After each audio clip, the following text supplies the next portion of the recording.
Welcome back to my channel Learn English with Anth. කොහොමද ඉංග්‍රීසියෙන් කියන්නේ ඔයා කාලා ඉවරද කියලා. ඉතින් මේක ගොඩක් වැදගත් වෙයි. මේ වීඩියෝ එක ඉවරනකම් බලන්න. Are you done eating? One more time. Are you done eating? එන ඔයා කාලා ඉවරද? දැන් මේක ඔයාලට තව විදිහට කියන්න පුළුවන්. Are you finished eating? Are you finished eating? ඒ කියන්නේ ඔයා කාලා ඉවරද? One more time. Are you done eating? ඔයා කාලා ඉවරද? Are you finished eating? ඔයා කාලා ඉවරද? දැන් මේකට අපි ආන්සර් එක දෙන්නේ කොහොමද?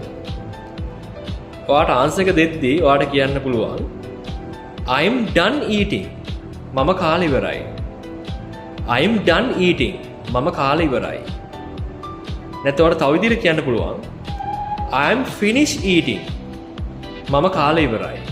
I'm finished eating. මම කාලා ඉවරයි. To learn more, you can subscribe my YouTube channel Learn English with Anth.